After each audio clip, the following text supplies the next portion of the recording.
ఏం చేస్తున్నారు ఈరోజు? బీరకాయ గుత్తికూర. మరి ఇంకెందుకు ఆలస్యం, కావాల్సిన ఇంగ్రీడియంట్స్ అన్ని చూసేద్దాం. బీరకాయ గుత్తికూర తయారు చేసుకోవడానికి కావాల్సిన పదార్థాలు: బీరకాయలు, నువ్వులు, శనగపప్పు, ఎండుమిర్చి, ఉప్పు, నూనె.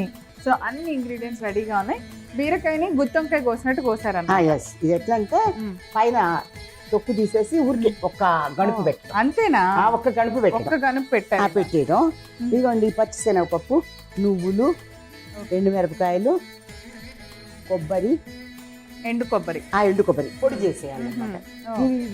ఈ రెండు కలిపి వేయించాలి. సన్నపు సెగన వేయించి కమ్మటి వాసన వచ్చేది వేయించేసి పెట్టేసుకొని ఇవన్నీ పచ్చివి, ఉప్పు అన్ని వేసేసి. సరే, ఫస్ట్ అయితే ప్రాసెస్ స్టార్ట్ చేద్దాం. ఒక స్పూన్ ఇస్తే నేను నూనె నెయ్యి తినకూడదు అని చెప్తారు. అది కొంచెం తగలకపోతే ఒంటికి గట్టిదనం అనేది ఉండదు. హెల్దీనెస్, నెయ్యి బాగా హెల్దీనెస్. నూనె కూడా కొంచెం తినాలి. అది మిక్కిలినప్పుడు ఎంతవరకు తినాలో అంతవరకు తినకపోతే మన ఒంటికి రావాల్సిన సత్తు రాదు. ఉప్పు, కారము, నూనె అన్ని సమపాళ్ళల్లో తినాలి. సో ఇప్పుడు ఫస్ట్ బీరకాయలు పోపు ముందు పోపు వేయాలి. పోపు ఊరికే మిరపకాయ ఒక రెండు పాతికి ఎరగొట్టాయి. ఫస్ట్ నువ్వులు కొద్దిగా వేయించాలి. నువ్వులు కొంచెం రెండు కలిపి, ఎండుమిరపకాయలు నువ్వులు కలిపి వేయించాలి. వేయిస్తే మనం నువ్వుల పొడి చేసుకుంటాం అట్లా. దాంట్లో పుట్నాలు, అదే వేయించిన శనగపప్పు, కొబ్బరి ఇవి కూడా వేసి గ్రైండ్ చేయాలి. అలా పొడి అయింది. ఇది పొడి ఇలా పొడి చేసేసుకోవాలి. ఓకే.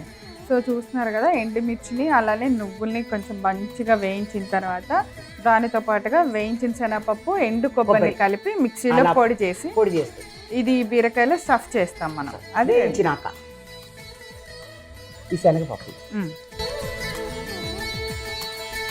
అది వేగినాక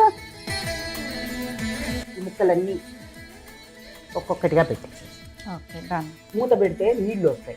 బీరకాయకి నీరు వచ్చే గుణం ఉంటుంది, అందుకని మూత పెట్టదు. మూత పెట్టకుండా సన్నపు సెగన ఆ వేగనియాలి. అలా కాదు, పడుకోబెట్టాలి. వాటి నిద్రపుచ్చాలన్నమాట. నిద్రపుచ్చితేనే బాగా వస్తాయి, నిల్చుంటే వేగం. మీ మమ్మీ చెప్పేవాళ్ళ చూడండి అని? అమ్మ అసలు ఏది చెప్పేవారు కదా, చూడమని కూడా చెప్పాలా? ఎలా 8 మంది తొంగి చూసేవాళ్ళ? అమ్మ ఎప్పుడు మడితో ఉండేవారు. ఓకే. ఒక పర్లాంగు దూరం నుంచి ముట్టుకొని ఎవరేమి ముట్టుకోవడానికి లేదు. అసలు ముట్టుకోవడానికి, వంటింట్లోకి వెళ్ళడానికి లేదు. గడప యువతల మేము, గడప అవతల.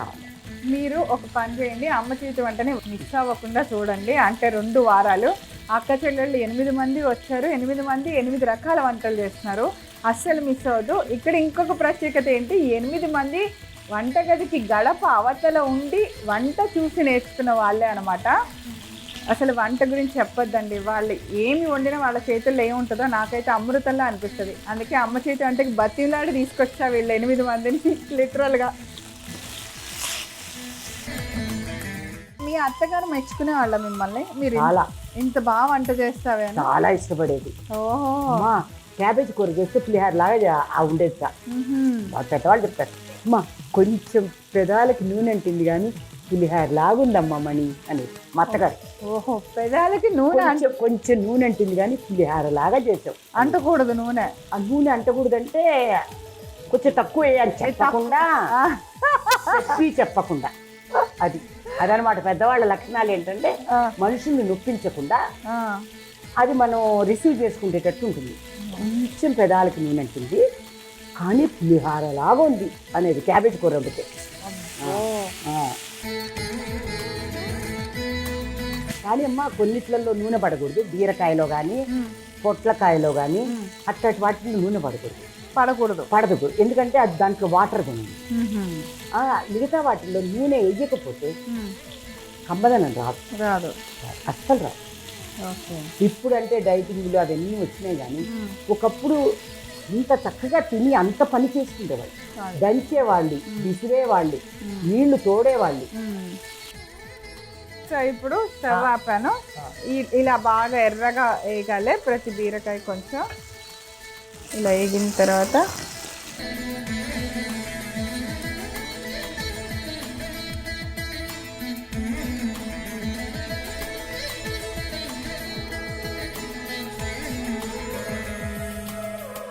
ఇవి లేత బీరకాయలు తీసుకోవాలి అలా ఏమన్నా ఉంటుందా? అది మరీ లేతవి తీసుకో, మరీ వద్దు. మరి లేతవి తీసుకుంటే మెత్తగా అయిపోయి గుజ్జులాగా అయిపోతుంది.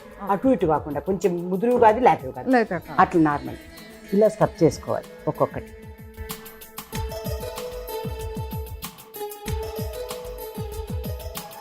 చేసుకొని మళ్ళీ దాంట్లో పెట్టి ఒక్క క్షణం లేదా మగ్గిచ్చినట్టు, ఎందుకంటే ఈ స్టఫ్ అంతా మళ్ళీ దానికి పడుతుంది కూర లోపల. లేకపోతే కనుక ఇది తీయగా ఉంటుంది తప్పితే దాని రుచి పట్టదు.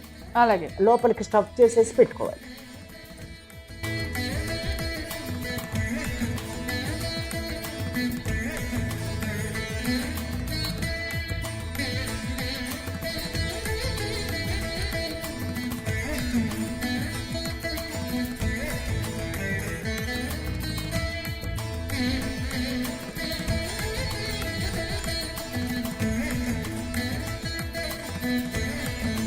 సో ఇప్పుడు మొత్తం బీరకాయలో మనం చేసిన పొడిని మొత్తం బాగా స్టఫ్ చేస్తాము. స్టఫ్ చేసాం. లేదండి కొంచెం మిగిలింది అనుకో ఆ పైన వేసేస్తే అప్పుడు కారం, అది తీయగా ఉండే కూర కదా, అవును, అప్పుడు కారం సరిపడా ఉంది. ఎస్, ఇలా మిగిలిన కారం మిగిలిన ఎంత వేసేసి ఒక్క 2 నిమిషాలు మగ్గితే దాని కారం అంతా దానికి లోపల మంచిగా దానికంతా పడుతుంది.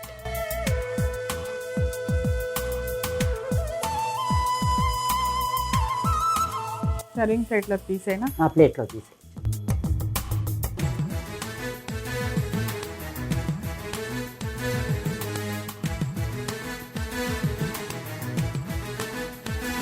బీరకాయ గుత్తి కూర రెడీ. టేస్ట్ చేసి ఎలా ఉందో చెప్పు.